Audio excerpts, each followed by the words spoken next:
Bienvenidos a Estrategias de Inversión. Con el problema de deuda de Grecia y también de Estados Unidos todavía en el candelero y sin solucionar, los mercados de renta variable internacionales suben. Vamos a buscar la razón con Marc Ribes, director de Activo Trade de Madrid. Bienvenido, Marc, ¿qué tal? Hola, buenas tardes. Pues comencemos por analizar el sector bancario, porque el viernes conocimos los test de estrés. Ahora el sector bancario europeo está rebotando. ¿Qué destacaría de esos test de estrés y qué va a pasar con la banca europea? No sé si es por alguna razón esto. Sí. A ver, los test de estrés al final han mostrado lo que está sucediendo, que es que tenemos un sector financiero muy deteriorado, básicamente en las cajas. Hemos visto 5 entidades que no han superado las pruebas, Caja 3, Unnim, Catalunya Caixa, Banco Pastor y la CAM, ¿vale? Esto nos muestra un poco la gravedad de las cajas, ¿no? Que se han fusionado, etcétera, y que todavía no han logrado pasar estas pruebas. Esto está bien saberlo, pero lo que realmente importa al inversor y lo que va a hacer cambiar el sesgo negativo a los bancos europeos no es los test de resistencia. Yo creo que lo importante es saber cómo afectaría o cómo afectará la crisis de deuda, una posible quiebra de Grecia, a los bancos. Es eso lo que el mercado prioriza, es eso lo que el mercado le importa más que los test de estrés. Hoy hemos visto un rebote importante porque nos acercamos al jueves. El jueves es una fecha clave. Y vamos a ver, porque la deuda española está tocando el 6,40%, el coste de financiación, esta semana, cada semana es un poquito más, estamos más cerca del 7%, y yo creo que el jueves va a haber buenas noticias, creo. Precisamente le quería preguntar por esa reunión del jueves del Eurogrupo, ¿qué solución se encontrará Grecia en esta reunión, si es que se llega a alguna? Sí. Es muy complejo todo lo que estamos tramando.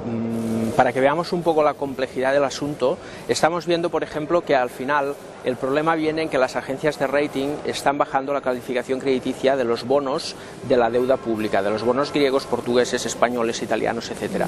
¿Qué pasa? Que al final el Banco Central Europeo es el que legisla de alguna forma y el que dice que servirán de colateral los bonos a los créditos que piden los bancos al propio Banco Central Europeo.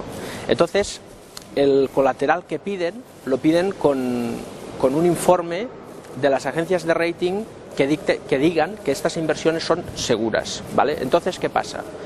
Que es el propio Banco Central Europeo el que tiene que intentar poner remedio a la situación, por ejemplo, cambiando la ley, por ejemplo, haciendo que el propio Banco Central Europeo sea el que diga que una inversión es segura o no, porque si es la agencia de rating hace su trabajo, entonces un rollover es un selective default, con lo cual el Banco Central Europeo, como él mismo ha puesto la ley, va a tener que decir que no es inversión segura, con lo cual el bono griego no se aceptará como colateral a los créditos. ¿Y esto cómo afectaría a los bancos? Que tendrían que poner dinero de su bolsillo u otro tipo de activos para utilizarlos como colateral, y no existe otro tipo de activo, con lo cual la única solución es encontrar el hueco de qué forma podemos encajar todo esto, ¿no? Cambiando la normativa, yo lo dudo. Entonces tenemos que ver la implicación de las entidades privadas en todo esto, ¿no? Y vamos a ver, yo creo que se van a poner en serio esta vez porque el tiempo apremia. El 6,4% es muy peligroso y yo creo que en las próximas reuniones veremos por fin una solución. Y parece que el jueves supondrá un antes y un después también en los mercados de renta variable europeos. ¿Qué va a pasar en los índices europeos? Hoy estamos viendo de algún modo cómo sube la bolsa, ¿no? A veces aquello de compra con el rumor y vende con la noticia. Vamos a ver, la noticia es muy importante. El nivel clave del IBEX, por ejemplo, es el 11.050 puntos. Mientras no se supere eso, veremos muchísima volatilidad. Y vamos a verlo, no podemos saberlo, esperemos al jueves a ver qué sucede, y si hay buenas noticias pues es probable que continúen las alzas, y si hay malas noticias entonces tendríamos que esperar una semana más, con lo cual probablemente veríamos un poquito más subir el coste de financiación y la prima de riesgo. Vamos a ver el jueves y luego el viernes pues ya sabremos algo más concreto. Y también Estados Unidos tiene problemas con su deuda. Parece que republicanos y demócratas no llegan a un acuerdo para subir o eliminar el techo de deuda. Mientras tanto, por detrás, las agencias de calificación Moody's y Fitch amenazando con rebajar la deuda o ponerlo en perspectiva negativa a los bonos estadounidenses. ¿Qué va a pasar con este tema también? No cabe duda de que Estados Unidos, si miramos las cifras, tiene unas cifras de déficit y de deuda muy similares a España, ¿no? Con lo cual podríamos pensar de qué forma podemos juzgar todo esto si las agencias de rating están criticando a España o están bajando las notas y en cambio de momento todavía no han hecho nada con Estados Unidos, han amenazado solamente, ¿no? Al final esto las agencias de rating lo que intentan es valorar la capacidad de pagar la deuda. Entonces, claro, tú imagínate que esto es una empresa, España es una empresa, Estados Unidos es una empresa, tienen una deuda contraída en la bonanza económica y ahora hay que pagarla. España, el problema que tiene no es tanto público, que sí, sino privado, es decir, el 40% del Producto Interior Bruto, el 40% de los ingresos de esta empresa que es España, venía de un sector que era la construcción y que ahora ya no está. Entonces, evidentemente, menos ingresos, menos capacidad de pagar deuda. Si yo debía X, pero tenía un beneficio Y, ahora este beneficio es Y-2, ¿no? Entonces, es mayor dificultad para pagar la deuda. Estados Unidos no. Estados Unidos tiene un modelo económico sostenible, productivo, etcétera, está creciendo. Entonces, al final, el problema de Estados Unidos pasa por subir los tipos de impuestos, el tipo impositivo, a las compañías. Entonces, si utilizan eso, pueden pagar de una forma más cómoda la deuda, ¿vale? Entonces, vamos a ver qué sucede. Lo que está claro es que el 2 de agosto seguro que se van a poner de acuerdo, porque otra cosa sería suspensión de pagos de Estados Unidos, y te puedes imaginar lo que puede suceder. Entonces, ¿qué va a pasar en Wall Street?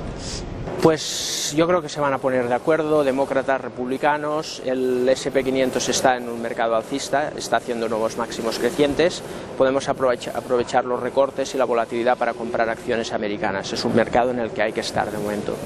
Y ya para terminar, ¿por dónde pasan sus recomendaciones de inversión en este momento? Bien, viendo cómo está hoy el IBEX, vamos a ser optimistas esta vez, pensando que el jueves se va a acertar en la decisión que tomen las autoridades europeas. Y vamos a comprar Telefónica. Entonces, lo que haríamos es comprar Telefónica si supera el 15,66, nos pondremos un stop en el 15,30, y el inversor debe de tener en cuenta que no solo es comprar un valor y esperar, sino que hay que saber determinar el tamaño de la posición. Entonces, por ejemplo, si tenemos una cuenta de 20.000 euros y queremos arriesgar el 1% de nuestro capital, arriesgaríamos 200 euros, ¿vale? Si hemos dicho de comprar a 15,66 con stop a 15,30, arriesgamos 36 céntimos y entonces dividimos la pérdida total, es decir, los 200 euros que nos arriesgamos, que es el 1%, dividido entre la pérdida por acción, que son 36 céntimos. Esto nos daría, si no calculo mal, 555 acciones de Telefónica. Entonces calculamos el lote en función del riesgo que queramos asumir y solo arriesgamos el 1% de nuestro capital. Pues nos vamos a quedar con este blue chip con Telefónica. Mar Ribes, director de Activo Trade en Madrid. Muchas gracias, hasta la próxima. Gracias a vosotros. Y ustedes recuerden que pueden seguir informados de la actualidad económica en nuestra página web estrategiasdeinversión.com.